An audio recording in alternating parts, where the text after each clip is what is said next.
This is a homage beat.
The last of the major pro sports leagues is off and rolling, and college basketball is ready to go.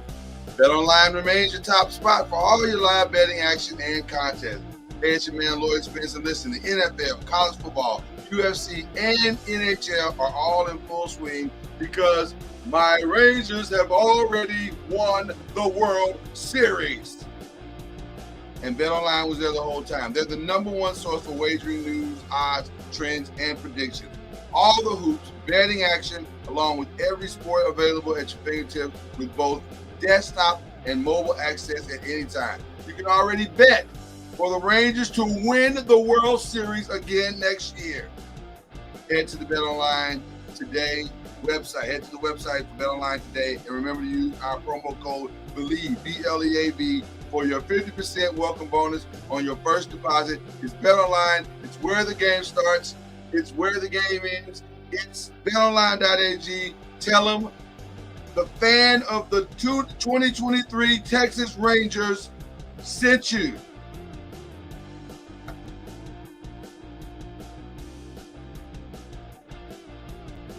Popcorn World.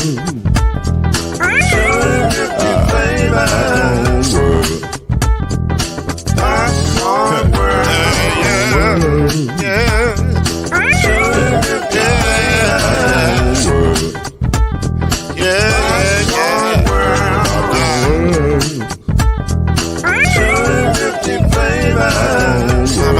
Spend a minute. Popcorn world. Can I make you groove now? Yes, I can. So you can get this groove in the back of a can. You can make it round the world and the holes in your hand. Popcorn world. 250 flavors gonna make you smile. 250 flavors gonna make you smile. 250 flavors gonna make you smile. I said popcorn make you smile. Ah. Popcorn world. Popcorn world. Popcorn world. It's a popcorn world. It's a popcorn world.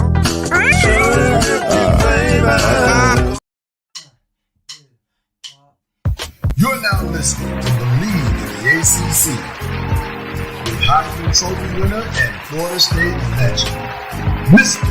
Charlie Ward, Wave 3 TV, and Burn Creek Hall of Famer Kendrick Haskins, and Mr. Talking Noise himself, and of course Mama Noise's man, Lloyd Smith. And now it's time for BLEAV in the ACC.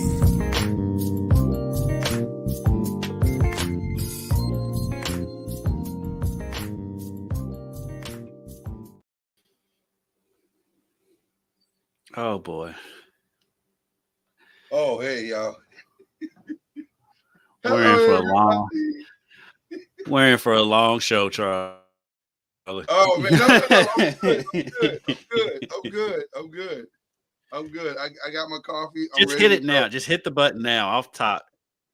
Hit the button. Wait a minute. It's too early. And that was a humble flex. Wait a minute. Let's be clear. There is nothing about the type of flex that's humble about the type of flex I'm about to do this morning. This is all full on flex. You're right. We waited a long time to do this flex. But I am feeling good. When you unmute Coach Junior. I muted. Did I mute him? Oh, he's got to unmute. Yeah. I don't think I muted him. There we go. Hello, Coach. Hi. This is I don't know. It was very funny to hear the fan telling the fan of the 2023 MLB champions. That's right, baby. Come on, man. I'm pretty excited if you have a guest. Yeah, that Bet Online read was wow. That was It'll be a long season. It'll be a long year, fellas. I'm just gonna tell you right now. that was And it's not even his favorite team. So right. So ain't my favorite. But they're up there though. Listen. They're what, third? No, you know what? Well, right now they're at least second because my favorite team is insufferable right now. So they're probably second. But I figured I don't have favorite team won last night. Right. I don't have a championship shirt yet because it's not time. You don't? You got to be. That's only because you're in Arkansas. If you were down in Right. Texas, But I do have an appropriate shirt. I do have an appropriate shirt. I am Louses. Let me tell you something. That was unbelievable last night. Because I thought we were surely going to Game 6. The way Gallen came out, broke it out. The way Zach Gallen came out for the Diamondbacks. I mean, listen, you have to give respect where respect is due. That kid pitched a jewel for 6 innings. We had no answer whatsoever. And I was like, can he keep this up for another 3 innings? Like, Jesus, this man is amazing. But Lord, the score was 0-0. Well, it was, but you got to give him credit. What do you mean you didn't think it was going to Game 6? Because the score because they kept loading bases and putting people on, and I'm like, man, that's when you're sitting in our seat as Ranger fans. you have to remember we're scarred. We were scarred before last night. We saw that World Series lead slip away with one strike. We were one strike away from winning the World Series 12 years ago. One strike. And it all slipped away. So we have learned to not count our chickens until they hatch. So I am in a great place this morning, but I'm also in a melancholy place because before the game, we got the word that I guess it's fair to say the great Bob Knight passed, right? The great. More than fair. Yeah. Okay, the great Bob Knight passed. Well, because one thing as I reflected on Bob Knight, the one thing that popped up in my head is the past, the present, and then even the future of what his legacy will be. Because other than maybe Bill Parcells and maybe even Bill Belichick, I'm not sure there has ever been a more polarizing coach than Bob Knight. Like he is. There's not a more polarizing. I mean, there's not a more polarizing coach than Bobby Knight. That's what I'm saying. I don't think there is one. He is. He is beloved. He is. What about the coach? Huh? Coach from Ohio State back in the day. I thought about Woody. Yeah. I was gonna say I thought about Woody Hayes. Woody Hayes is up Woody there. Hayes is in that realm as I well. mean, they're both. I mean, there's a whole upper epsilon, and those two are running it. In the Hall of Fame of coaches, there is a room full of cantankerous coaches, and these men sit in that room.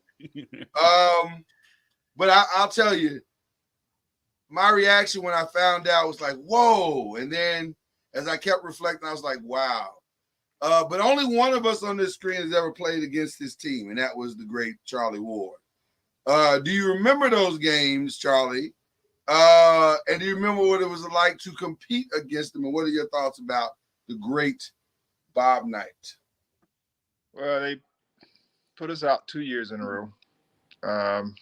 So right. That was tough. But we did beat them one year. I didn't play that year. I wasn't playing at the time. It was during football season. We beat them at Madison Square Garden.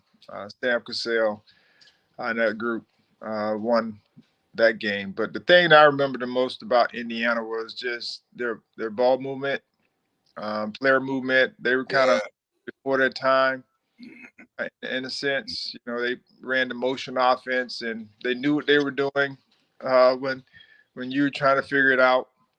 And so they were very successful being able to run that offense. But Coach Knight was fiery, but he was also genuine, and he was a friend of Coach Kennedy. And I do believe I wasn't on the bus, but I did hear that he came on the bus, our bus, at one point to either ride over to the facility or the Madison Square Garden, or just to hang out. He came on the bus to ride with you guys? I don't know what it was, but that is hilarious. I know he was on the bus for a minute. But he's, like I said, he had an effect on a lot of young men that played for him. Of course, he was with USA as well, so he got that experience. But it was something that, during the times very similar, like Denny Crum, when you compete against him and his teams, you knew they were legends. But, now we understand, their legacy, what they left behind. Do you think history will look upon him as a great, or because it was interesting to hear Jay Billis. I don't know if you guys heard this morning, but Jay Billis was talking about him. And Mike Greenberg, shout out to Mike Greenberg, he said, how should we remember him? And Jay was like, I think you got to remember all of it. You can't leave one, because if you tell the story of Bob Knight, and Kendrick, you you were in the area like I was in the Susquehanna area, and we know firsthand the worship that is Bob Knight. Do you think it's fair that it is what is fair in remembering? I won't even parse it. What is fair to remember? I mean, I think when you eulogize the man, I mean, of course you know you bring up all the good points and stuff, and the first and foremost is through all of his stuff, his players loved him and they played for him. They played hard for him. They would go to the mat for him. They would run through a brick wall for him. And I said, like, I mean, you've been around here. I mean, there's people that are IU fans would still want Bob Knight to be the coach right now. Right. In the grave. But right. I mean, that's the effect he had on that fan base, even through all of his stuff. And so, but yeah, you can't, I mean, you can't write the book of Bobby Knight without mentioning, you know, the Lawrence Funderburk and you know, Neil Reed and then the student that said, "Hey, Knight," and Bob Knight snapped and pretty much got Bob Knight let go at IU. And so, but at the same time, he kind of put Texas Tech on the map when he went down there, and you know, he's still the last team to go undefeated in college basketball, and he's got the national championships and the great players he coached, Isaiah Thomas, you know, Steve Alford, you know, the list goes on and on, Calbert Chaney. And so it's very complex. It's a very complex story, but I mean, it is a story that I think does need to be told in every facet. I 100% agree. And then one thing that people may or may not know, his coaching tree is insane. Like, let's start with Coach Krzyzewski. Right. Let's begin there. Right. Right. And then we go to Steve Alford. We go to Chris Beard. We go to Davis. Is it Mike Davis? Mike Davis. Yeah. Mike Davis. It's like, it's mind blowing the impact that he's had on college basketball. Mm-hmm. But you can make a case he's one of the 3 most impactful coaches that's ever coached the game. I mean, it's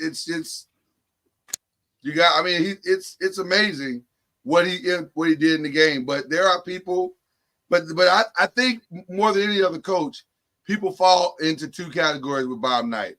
They think he's a legend and an icon, or they cannot stand him. And there's no middle ground. I don't think there's any middle ground with that. I think the middle ground is the people who recognize both sides of it. Yes, he was a great coach, and I'm one of them. I recognize he was a great coach. I recognize both sides.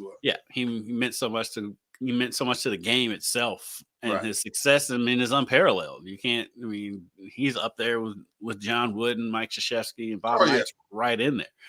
But you can't ignore, you know, the rape comments that he made. And all that stuff. And so bringing a whip to a press conference. This is how you coach them. Oh, right. Wait. Bob. The first thing I also thought about with Bob Knight, and then we'll put this to bed, Charlie, and you tell me what you think. There's not one coaching strategy that I can think of other than the X's and O's. Now, he could get away with all the X's and O's stuff. But other than that, there's not one thing. There's no way he could coach in today's game. There's no way he could coach in today's culture, because he just wouldn't last. He would not. He wouldn't make it 3 practices. No. I mean, that's most coaches that are from that generation. Yeah. Right. You know, if you ask him today, like my dad, I mean, he would have a tough time. He would adjust, I'm sure, in some form or fashion, but there would be some elements that would, you know, come back from the old school standpoint. But the key word is adjust. Right. Yeah. But right. I think then he would have adjusted to some parts of it. I'm not sure if it all, because there are some things that old school is good. Right. Yeah, totally agree. Absolutely. Mm-hmm. That needs, I mean, that doesn't graduate or gets old. Mm-hmm. I think it carries over to any generation. But in our day and age, some of the old school things seem to get thrown out the window because everybody feels like they should be doing whatever, regardless if it's right or wrong. Yeah, no question about it. Well, it's interesting because we titled today's show "Coaching Be Hard," and and it's no more fitting to start with the retrospective of Bobby Knight, but we've seen this past week some very interesting coaching be hard moments. I think let's start with the easiest one to deal with, or maybe not. I don't know. It depends on how this conversation goes. But we saw Kenny Payne from Louisville, who is the head coach of the men's basketball team of Louisville, lose to an exhibition game to Kentucky Wesleyan. And I'm assuming you were there, Kendrick, watching in real time. Take us into the moment. Take us into the moments of this game, and how did this happen? It happened because early on in the first half, they got some good looks. Louisville got some good looks. They just didn't fall. And I can't count how many shots went all the way down and popped back out. That happens. Poor shooting nights happen. Right. What should not happen is your team getting crushed on the boards by a Division II team. Kentucky Wesleyan just dominated the boards, and it was all effort. It was all out hustling. They're small. Are they a big team? Are they a big team? No. Wow. No. And if it's one of those things where if Kentucky Wesleyan comes in playing out of their minds, shooting lights out, it's easier to take than losing the game, because that happens sometimes. But that's not what happened.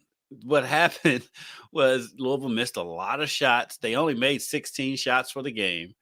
They got crushed on the boards, and the moment I knew the game was over, it was Louisville's down 1. It was still like 3 minutes left. Kentucky Wesleyan goes to the line, misses a free throw, get the rebound, and kick it back out. And the guy who missed the free throw gets a wide open 3. And before that shot went in, I was like, ball game. The guy that missed the free throw got the wide open 3. Wow. Yeah. Yes. And they kept fighting. I will say they didn't quit at that point, but you knew the game was over. And they kept fighting, whatever. But Scott Clark was phenomenal. It was kind of Ellis all over again, except that he wasn't turning the ball over like El used to. But at the end of the game, and he was the only one who could make a shot.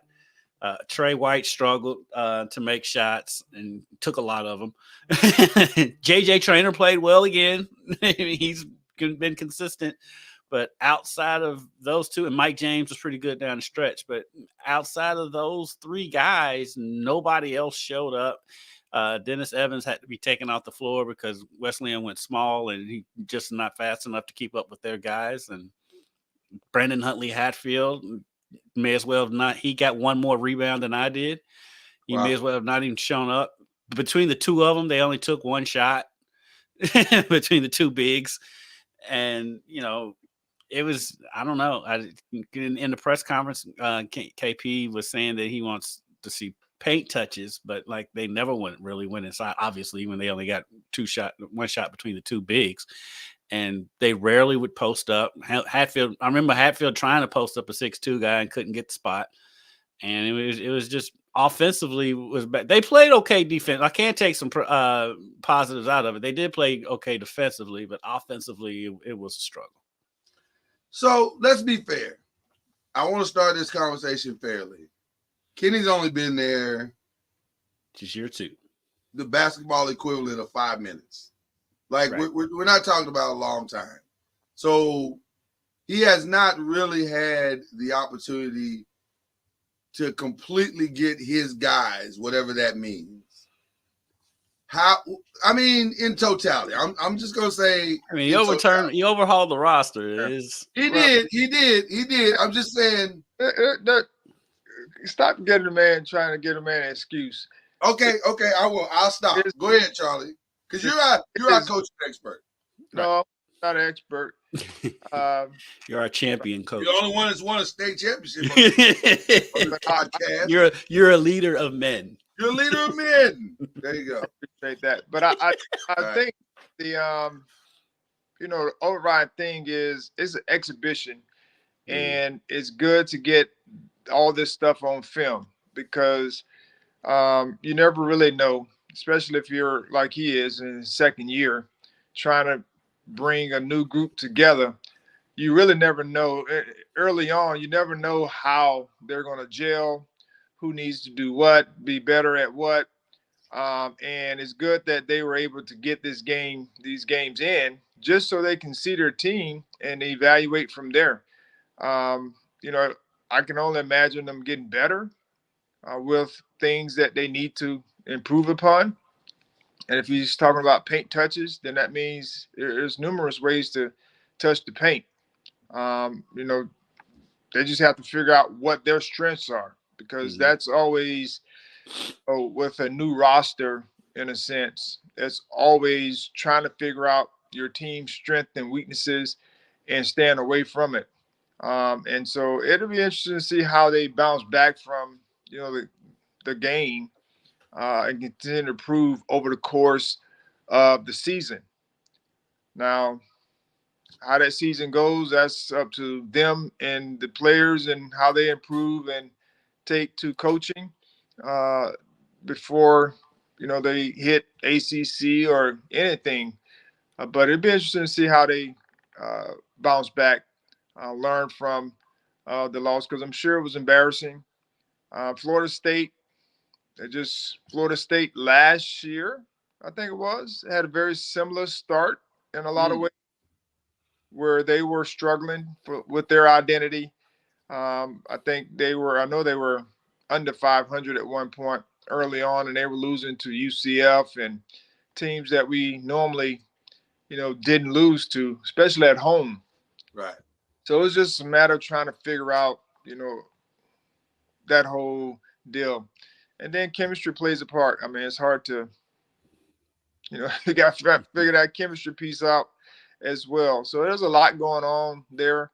And then you got administration. You got people on the outside adding their 2 cents to the mix, or snooping around, or whatever the case may be. So it's that all of those things Mhm. play a big part in the outcome. I mean, sometimes we don't look at it that way, but when you have that pressure or the heat, in a sense, to feel like you have to win, and everybody feels it. And when there's no support, the same thing I said about was it Hatfield? No, not Hatfield. What's the guy in Cincinnati now? Oh, Satterfield. Yeah, Satterfield. Satterfield, Yeah. yeah, When that he sounds great. when he was there, you know, at Louisville, he was having a decent season, but it was always, can we find somebody better, or can we do X, Y, Z better? Yeah. And just that pressure of trying to win and feeling like you got to win, and it just came to a point where they're like, "Hey, man, go find another job." Right. Well, it's interesting you would say that, and I want to go ahead and bring this part of the conversation in now because it kind of ties in to what you're talking about with Kenny. Because I think to a certain degree, success does breed a level of contempt. And it brings us to Oh, this is the this is Dabo great. Sweeney part of the show. And this doesn't need a setup. It just needs to be, I just need to I put love because we're gonna get our initial reactions because we haven't talked about it yet on our text. We have not. We have not. But here we go. Hey, Tyler, I've listened to enough of you, Tyler. Listen, you can have all your opinions that you want. You guys I hear? don't know how old you are. It's very I low. don't really care. All right, but let me tell you something. We won 11 games last year, and you're part of the problem. To be honest with you, because that is part of the problem. It's people like you that do that. All you do is the appreciation. The expectation is greater than the appreciation, and that's the problem. And so, we've won 12 10-plus seasons in a row. That's happened 3 times in 150 years. So if you want to know why, Clemson ain't sniffed a national championship for 35 years. We've won 2 in 7 years. And there's only 2 other teams that can say that, Georgia and Alabama. Okay? Is this a bad year? Yeah. And it's my responsibility. Take 100% responsibility for it. But all this bull crap you're thinking, all these narratives you read, listen, man, you can have your opinion all you want, and you can apply for the job, and good luck to you, all right? But to answer your question, all right, we're second in draft picks.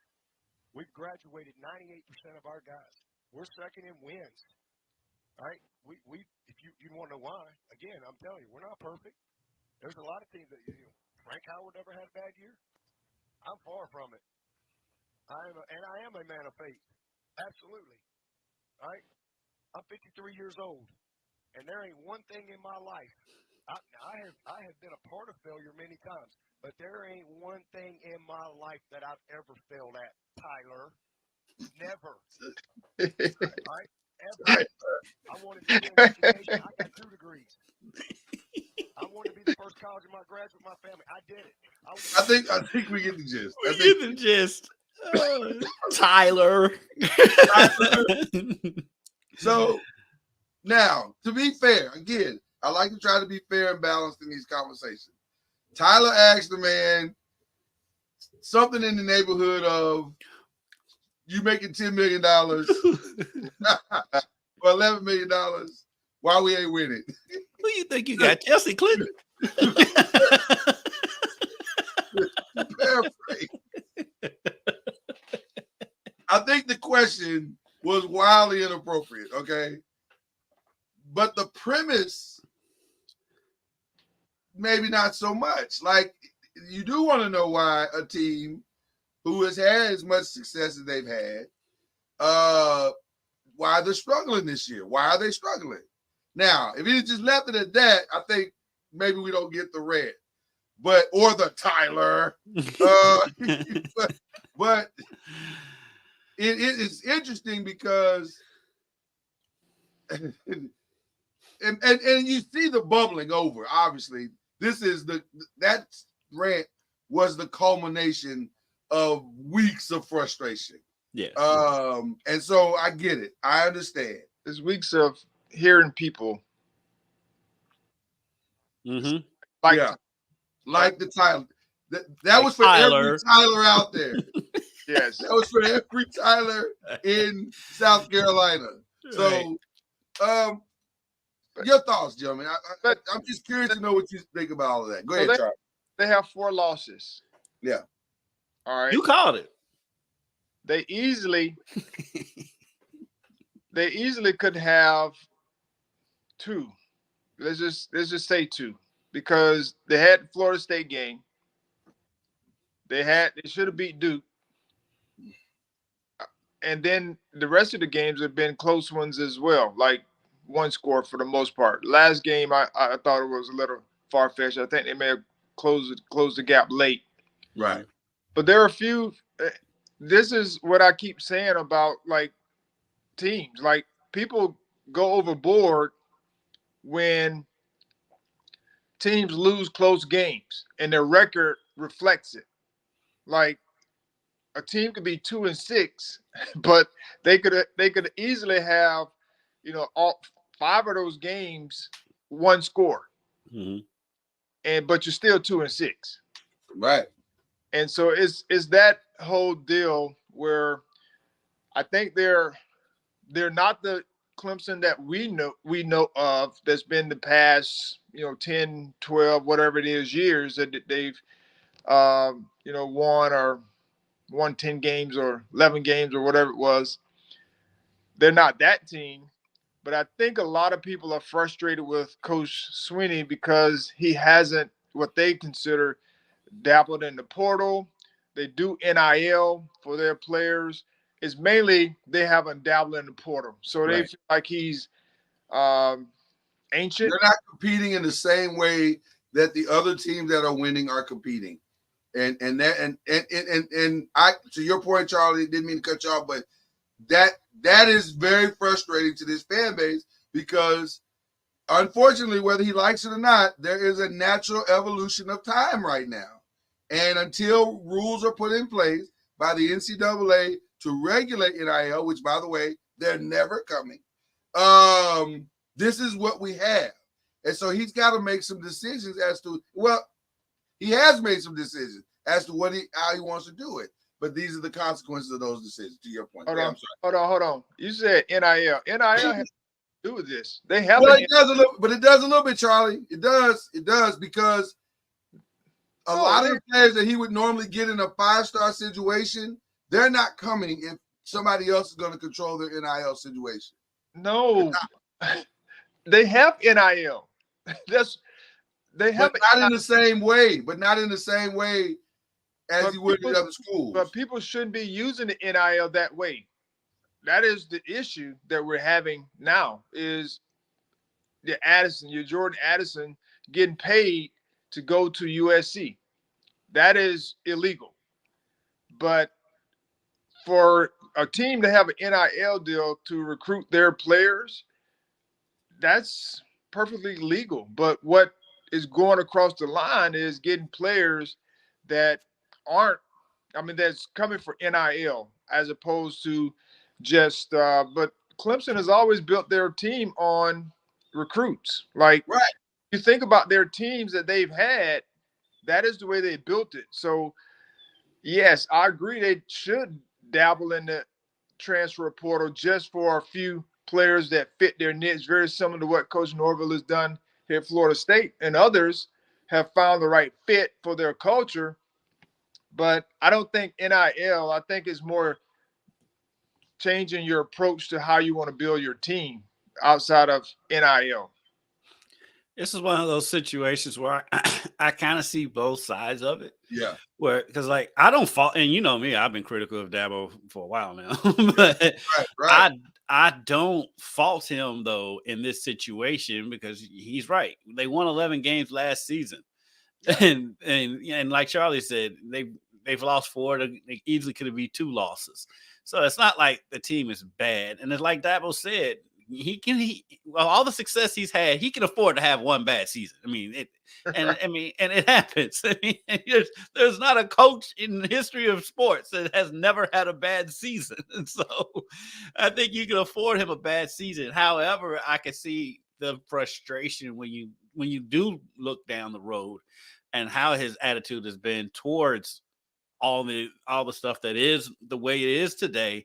If you're looking forward, you are kind of wondering, okay, is he going to adjust or not? And it doesn't feel like he is. And so I can see the fans' frustration on that end. It's like, I don't know if he's going to adjust to the times. So I can see that part. But again, he can have one bad season. Let's chill out. The sky's not falling. It's not falling. But also, again, here's the reality.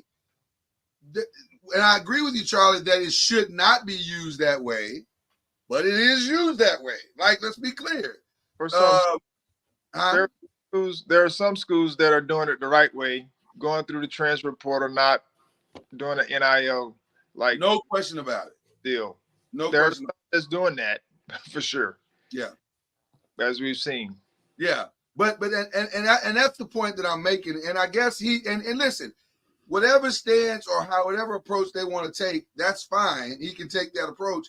But I think the other side of it is the transfer portal stance. I don't understand that part at all. I think, but that kind of goes hand in hand as well. Because even in a transfer portal situation, if you're really, really good, you're probably still looking for some of the same benefits. So there's a weird storm that has brewed into college sports, which is why we have the parity that we have right now.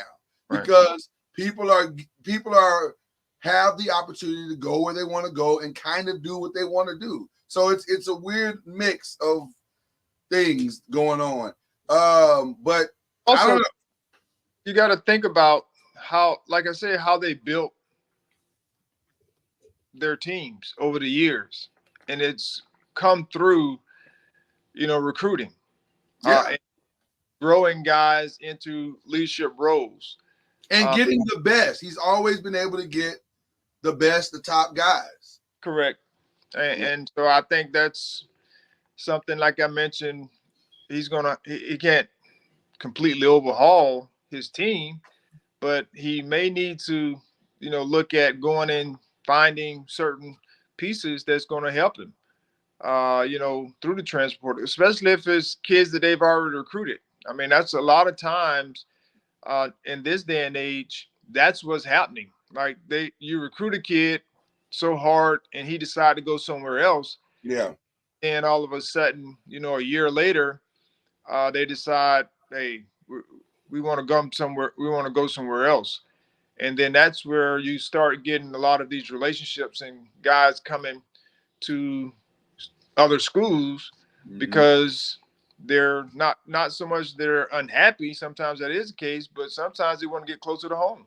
Yeah. And sometimes I do think legitimately what's happening with some of these schools is they recruit a player and they're like, look, we don't have a spot for you to play this season. Go to this school, get your reps or whatever. Next season we'll probably have an opening at your position, and you can go ahead and hit the transfer portal and come on over. I know that happens. I can guarantee you that happens. Honestly, the perfect person for him to talk to right now. This is a weird parallel, but Coach K, because he struggled with the shifting of that as well in college sports because he's an old school guy. He's Bobby Knight disciple, and when college basketball shifted like that, it took him a minute to get on board. But once he finally got on board, he was able to make the switch, and he was able to keep the train moving. So I think that's kind of what's happening. Like we're not going back, and I think you're gonna have to figure out your version of what the new thing looks like, and that's just what it is. So speaking of Duke, they got their new Christian Laettner in flag. In flag. Oh, yeah, for sure. He's going to be Christian Laettner 2.0. For sure. Yes. For sure. No question about it. Duke. What'd you say, Charlie? Cooper Flag decided to go to Duke? Yes. Oh my God, yeah. He's a perfect fit for that program too. He's gonna be a star. I mean, that guy can play. They're gonna love it. That why the coach got an extension? Probably had a little bit to do with it. Could be. People are gonna love him, and they're gonna love him, and everybody else is gonna love to hate him. So there you go. Okay, we won't touch the Michigan thing because I don't even understand that. That is the weirdest story. So it's weird and keeps getting more weird every day. And by the way, just as we've been on the air, coaches in the Big Ten, there's a story saying coaches in the Big Ten are saying to the commissioner, you need to do something. So I personally don't think Michigan is going to survive this, but let's see. So all my belly aching about how the opening playoffs unfolded. You're out of control on Tuesday. I am out of control right now because I don't like it. You off the ledge. I don't think Michigan deserves to be there. But I don't think Michigan deserves to be there, but it may not even matter. Right? And they do deserve to be there. They do not deserve to be there. They're undefeated, and they're blowing everybody out. They do not deserve to be there. Listen to me, believe in the ACC fans. They don't deserve to be there. Okay. All right. Let's get to the games. Let's get to the game. Louisville is number 13, by the way. Right. Louisville is number 13. It's interesting. It's an interesting journey for all these guys. But we always 6-3 this week. And this week the extra game did not save us. Utah tanked it. Since I'm already there. Utah tanked it to Oregon in a big way. That was in a big way. Yeah. That didn't 100% surprise me though. It didn't surprise me, but UK didn't surprise us. That definitely didn't surprise us. They just don't have an offensive line. They'll get that kid killed. Right. Ohio State, Wisconsin went about the way you expected. And then the shocker of the weekend was Kansas rolling over Oklahoma. But I kept saying to myself, man, this feels like an Oklahoma trap. Like it feels like they're not ready for this game.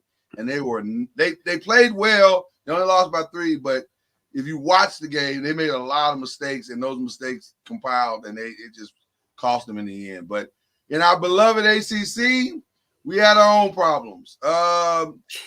There's no way he survives this season. Are we in agreement with this now? You're finally there. And now the end is near as we approach the final curtain. I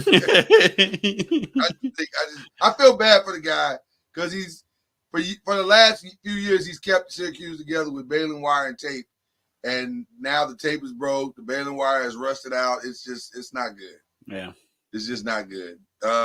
Though Virginia Tech is playing better. So I don't know if they're scary coming into Louisville next week. They're a sleeper team. Yeah, they're playing better. So it may not be all his fault, but he's not winning games. For like a little bit, I thought UConn was gonna pull this off. I was very nervous. I was like, UConn's gonna mess around and win this game. Notre Dame's little brother for the ACC. I was like, man, they're gonna mess around and win this game. And then North Carolina State. Which did you know that the coach for North Carolina State and Steve Smith had beef like that? That threw me off at the end in his interview where he said, "Tell Steve Smith to kiss my behind." Well, he didn't say behind. He said, "I was like, well, maybe because Steve Smith picked against him. He picked against. Well, and he also said they're just waiting for basketball season, which was a little shade, but I mean, it's tongue in cheek. Steve Smith talks a lot, though. He does, but I didn't. It could have been. It could have been. Coaches go off like that. I mean, Steve Smith lives in Charlotte, and so I mean, they may know each other. It may be. Who is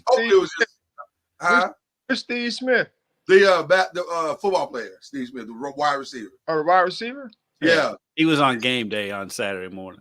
Oh. And the coach purposely waited to the end of the interview to say to the interviewee, "Tell Steve Smith this is not a basketball school. He can kiss my." I was like, "Yo, we got beef in the streets." Well, I think these coaches have been extremely sensitive this year, going after announcers on TV. I mean, you think about Day going after Lou Holtz. It's like, what are you doing? What's going on right now? What are you doing? You're supposed to be telling your players to not pay attention to outside noise, and here you are. Here you are, right. They're using the Apollo Creed Rocky 3 version. Be cool. That was cool. You know, okay. Georgia Tech did the most Georgia Tech thing this weekend ever in beating North Carolina. Once again, North Carolina and USC. To me, USC and North Carolina have to play each other in a bowl game this year so that we can see the highest scoring bowl game in the history of college sports.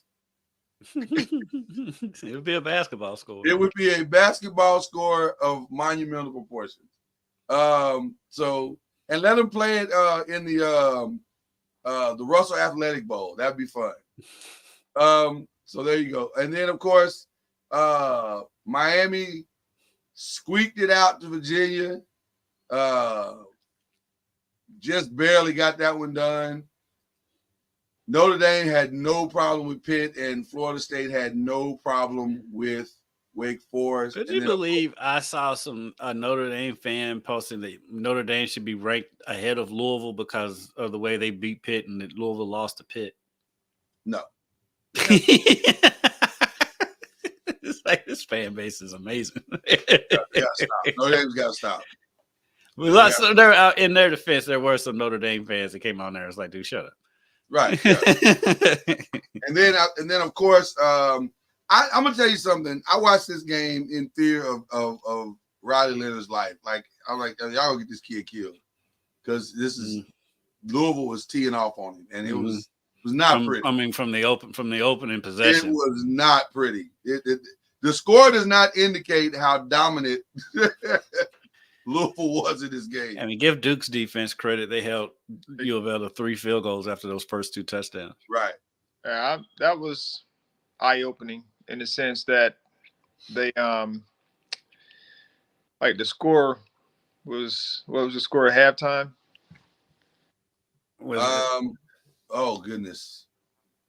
Good question, Charlie. I will. I know it's 14-0 after the first quarter. Yeah, I was gonna say 17-0. I think it was. I think so. Yeah, I think it was 17-0, something like that. Score very many points in the second quarter. Might have been 23-0 at half. It may have been. It may have been. I can here, we'll pull it up real quick and just so we can confirm it. But that was the thing that 17-0. 17-0. Yeah. 17-0 at half. At half. Yep. Yeah. Yeah.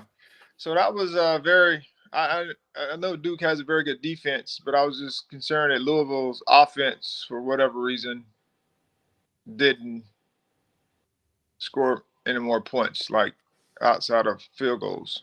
Yeah. Yeah, that was a little concerning. I chalked that up to Duke's defense a little bit.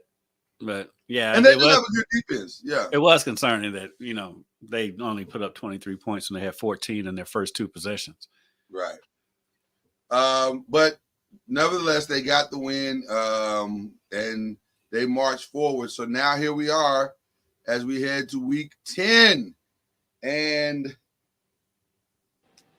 we need to make our picks. So we start with, ironically, Wake Forest and Duke. They play tonight. Yeah, I don't know. I'm gonna go with Duke. I just don't know. I mean, Wake Forest is not bad, but they're playing on the road.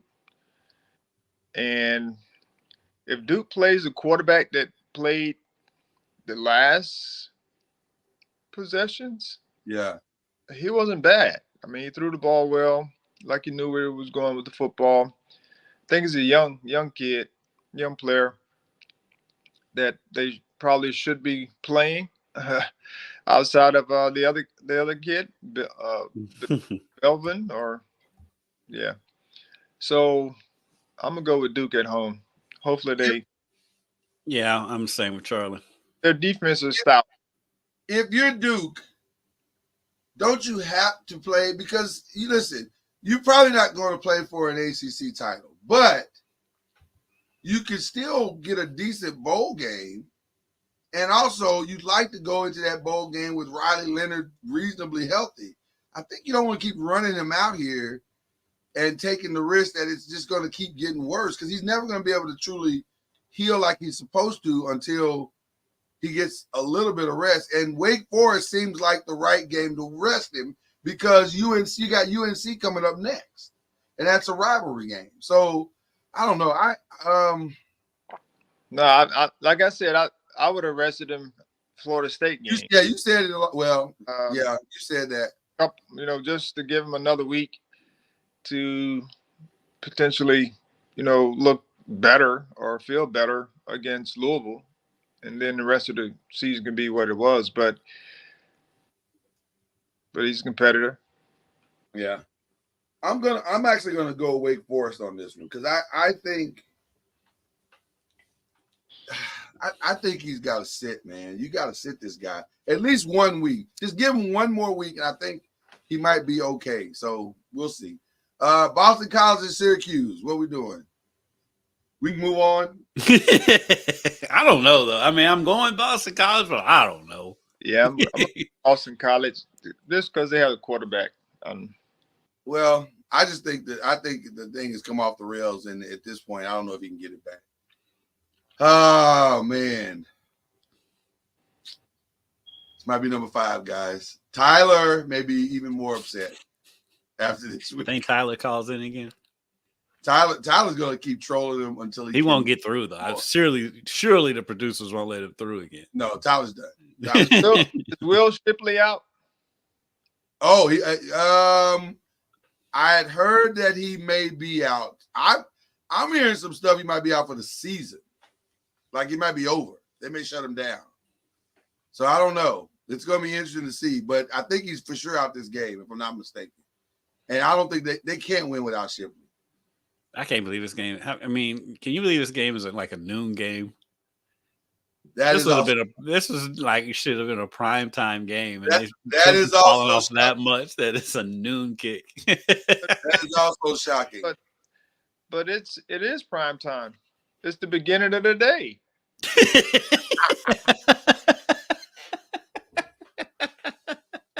Most people are watching games in the beginning of the day.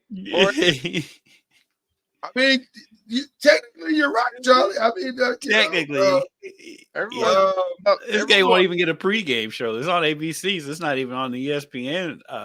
It's not even coming from game day to this game. I'm surprised they haven't moved this game to ESPN Plus at this point. Or the CW. I'm going Notre Dame. Notre Dame. I think this is the 5th loss. I didn't see 5 coming, but I think this is the 5th loss. No Shipley. How do you win that game? Yeah, I'm going Notre Dame on this one too. Yeah. I kind of hope Clemson wins just because Dabo went off this week. I was gonna go Clemson, but man, I just don't know if they have it. Like, So I'm going Notre Dame. All right. Let's see. We got Campbell and North Carolina. That should be. Well, we hope. I mean, it should be. But Campbell's going to put up. Campbell's going to score. Campbell's going to put up 25, though. Let's be clear. Let's be very clear. They're putting up 25. No question about it. All right. No, they're going to be stout. This is going to be interesting, too. I'm going Virginia. Virginia's been playing well. I mean, I'm with Charlie. I was thinking the same thing. I think I'm going VA on this one. And then you got Georgia Tech, who is all over the place. Right.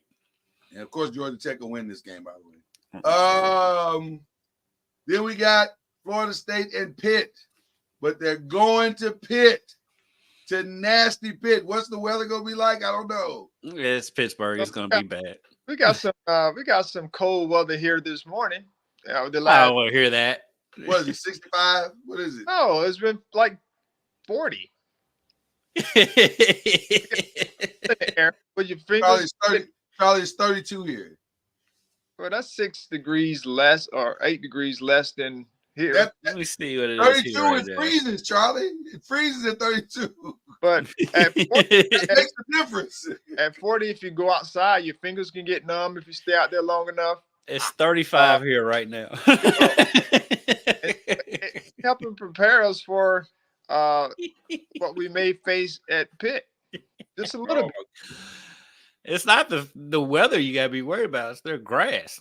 That grass and that weird wind. That weird wind around in there. Let me go back real quick. I'm making a change. I'm picking Georgia Tech. No. You trying to make up ground, aren't you? I gotta make up some ground. and that's the kind of game where I probably could. So I was thinking about, like, this might be a good make up ground game. So okay.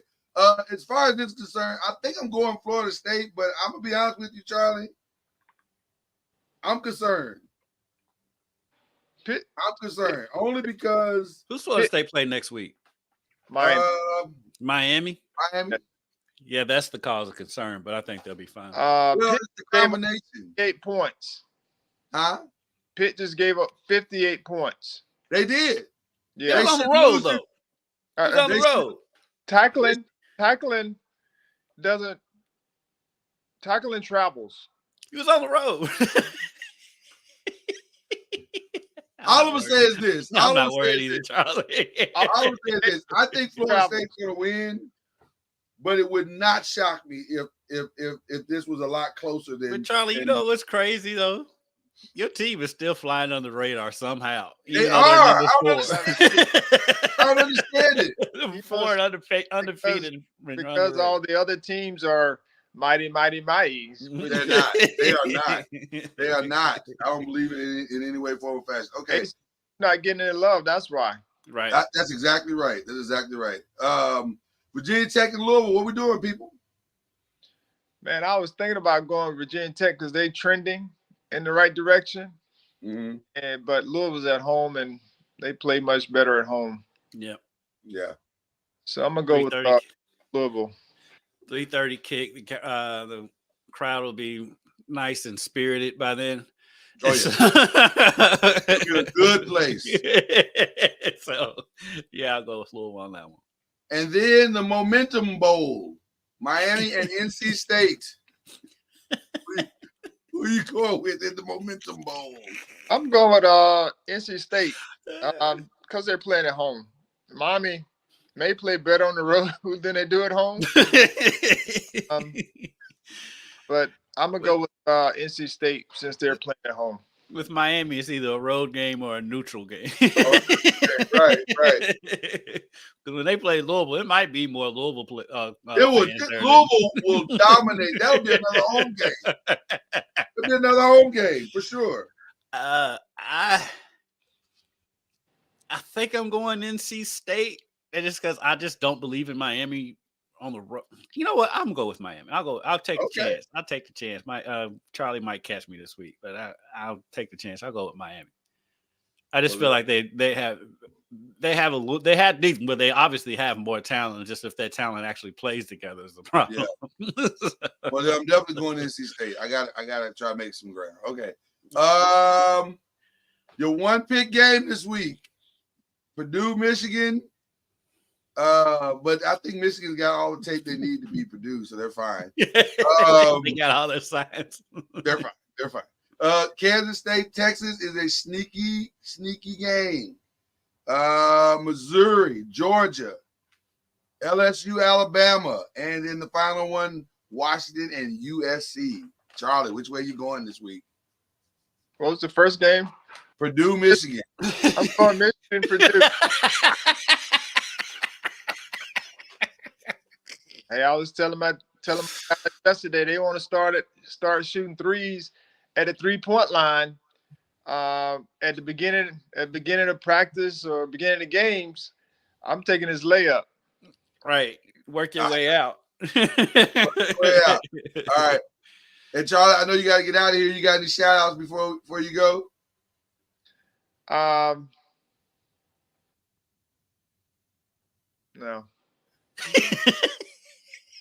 There should be one obvious shout out, Charlie. No, we're not doing that. No. Why not? No, I would support you guys. I would support you guys. You've been unbearable. We shouting out the Texas Rangers. Thank you, Charlie. We shouting out the That was a question. Appreciate you, Charlie. Their championship. Their championship. What do they call the MLB championship? World Series championship. Yeah, World Series champions. Will the track guy get mad that baseball calls themselves world champs too? With what now? The track guy that got mad at the NBA for calling themselves world champs, is he gonna be mad at baseball too? Hey, this ain't got nothing to do with him. You leave this alone. We've been waiting a long time for this. Okay. All right. Charlie, we appreciate you, man. I know you got to get out of here. Appreciate you. As always, we'll see you next week. Go Seminoles. Go Seminoles. All righty. All right, buddy. See ya. All right. Kendrick, which one are you picking, brother? I'm going to pick Washington to beat USC. I figured that was the easier pick out of the rest of those games. You know what? It should be, but I don't know, man. That's a tricky one to me, too. It's tricky because it is at USC. Is that USC? Unlike Miami, they do actually have a home field advantage. Yeah. And Washington's not playing that well right now. But Caleb would like nothing more than to silence his Heisman critics, although I just don't see how they're gonna beat them. They can't stop anybody, bro. I know their defense is so bad. This could be a bounce back game for Penix, so I'm gonna go with Washington. I think there's an upset brewing this weekend. The question you're gonna pick Purdue to beat Michigan. Listen, I don't. But you know what? As much as I'm saying, as much as we're laughing about that, that would be the most Purdue thing to beat Michigan. That's what they do. Well, when Braun was there, yeah. When Braun was there, that's what they did. And I'm wondering if the especially at West Lafayette. I'm wondering if the spirit of Braun is still lingering somewhere close. If it was in West Lafayette, yeah. At Ann Arbor, nah, I can't see it. No, I'm actually going to pick LSU over Alabama. Wow. I think Jaden is playing at such a high level that somehow he overcomes the ineptitude of Chip Kelly. And he's like, despite Chip's inability to win the big one, I am available to win the big one. And I think he's going to pull it off. I think they're going to pull it off. That's the problem for me with that is I don't believe in Chip Kelly in the big one. Hey, I don't believe in Chip Kelly, but I do believe in Jaden Daniels. I believe in Jaden Daniels, but I think Chip Kelly can Chip Kelly at any point. Well, here's what I'm thinking. On 4th and 8 on the 40 or something like that. Everything you're saying is 1,000% correct. But this is Jaden's Heisman moment, and I think he knows that. And this would also be his NFL draft moment. He could play well. Chip Kelly is lingering. He's out there. Listen, he may have to go to the sideline, Kyler Murray, and say, "Hey, man, I got this." It's like that picture with the Undertaker where he's coming from behind that guy. That's Chip Kelly. and one of his bad decisions. I know, man. I know. Listen, I'd be lying if I said it wasn't a risky pick. I took a lot of risky picks this week. But, Hey, you got to make up ground somewhere. Can't make an omelet without breaking some eggs. So there you go. Again, a fascinating week. Seriously, bro, with all due respect to all the rest of sports, I agree with the coaches of Big Ten. The commissioner of the Big Ten needs to do something about this Michigan. That's ridiculous. And come on, man. And Jim Harbaugh, who is soon to be the next coach of the Las Vegas Raiders. If you just want to go, just say you want to go. Like, I heard the NFL's even if he does go to the Raiders or goes to the NFL, that the NFL's even going to hit him with something. I think they should. They're not going to let him be a safe haven for him. I think they should. They should. They definitely should. I mean, we've seen it before with players. Yeah. Yeah, absolutely. This is just, it's such a ridiculous story. And when they were showing the pictures yesterday of this guy standing on the sideline, you're like, what was the MLB manager that did that? The manager for the Mets. Oh, it was what was his name? I can't even think of his name. Wasn't LaRusso. Oh, it wasn't LaRusso. It was a short guy. He was like, I mean, I feel bad because he's like a really well-known manager. He's a well-known manager. I just can't remember what it is, but had the mustache and all that stuff. Oh, but this is so bad. And I think I was saying that on the 5 yesterday. I think they're going to come. They don't have a choice. The outcry is going to be too loud, and you can't just ignore this like it ain't happening. And you definitely can't wait. Bobby Valentine, yeah. You can't wait for the NCAA to investigate it, right? So I think you just got to make a decision. Because Ohio State, barring a massive collapse, they're going to get in. Right. So you're going to have representation and be able to split money and all that stuff. They were just trying to hedge their bet to some point. But anyway, all right, people. That's it. You got your shout out. You forgot you did Charlie's shout out. We didn't do yours. You didn't do mine. We didn't do yours. We did yours. Mine is very. We already know where yours is going. Mine. I'm gonna shout out my father. Yeah, Dad. Shout out your father. Matter of fact, let's solo you out so you can shout out your father. Well, first shout out to Julian and Big City Styles. They celebrated their 25th anniversary over the weekend, and they honored my dad. Julian got his start as a barber at my dad at Haskins Barbershop, and so he honored my dad in a very, very elegant ceremony on Saturday. It's a shout out to him. Also, one more. My dad's great. It is what it is. If you come to Louisville, people know me more as Mr. Haskins' son than they do as sports director at Wave. So no question about it. He is a legend. Yes. And one more shout out. One more shout out to my boys Nappy Roots. They just dropped a new album last week. It's a really good album, and they had their album release party on Saturday nights, and we went there and celebrated with them. So shout out to them. I didn't know the Roots had dropped their albums. Yes, Nappy Roots has a new album. Long playing album. Check that out, man. It's really good. It's really good. So are they completely back together? It's called Nappy for Life. Only Big V and they're not. Still not in there. Big V and Prophet, our Prophet. They're still not on the album, but the rest of them are Skinny, Big Male, or Fish Scales. I know their real names, so calling them by their stage names is funny. Don't feel like you have to though. Don't feel compelled to.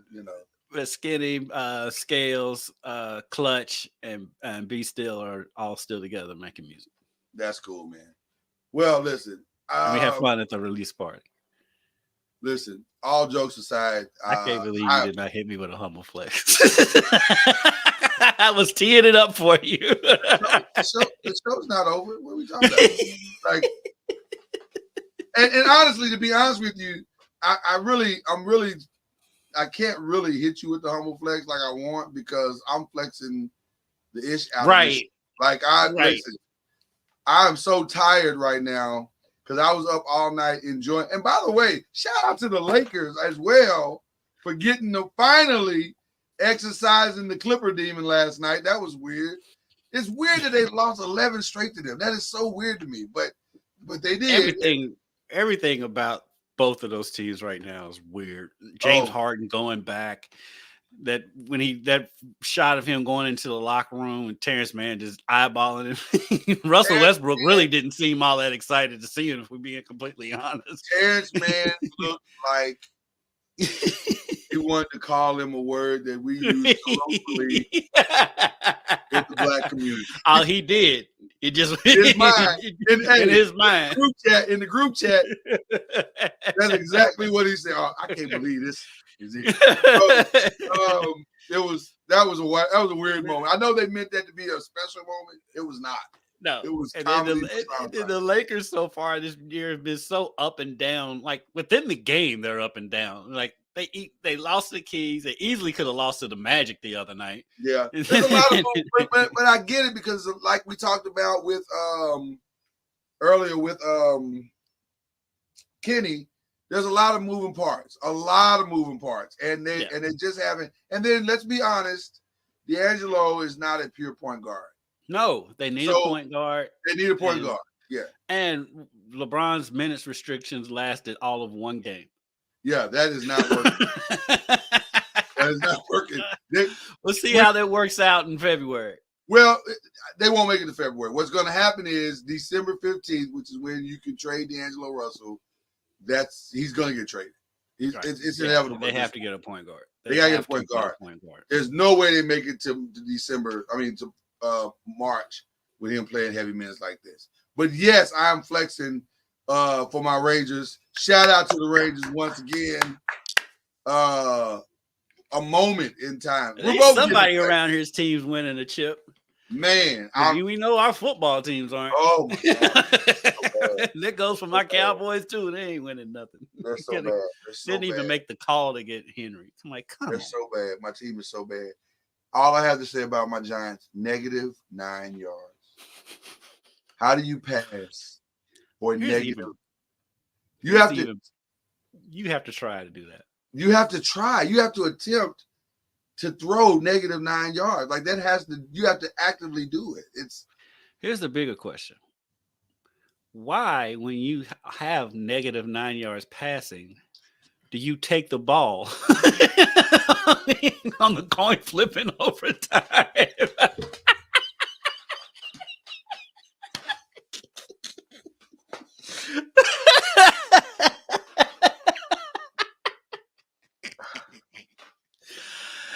All I can say is let's stay positive. Let's stay positive. Rangers are World Series champions. They are world champions, despite what the track guy said. I was gonna say all I can say is thank God for the Rangers, because this was gonna be a long fall had they not pulled this off. And I am so thankful because I don't have to care about what the Giants are doing right now.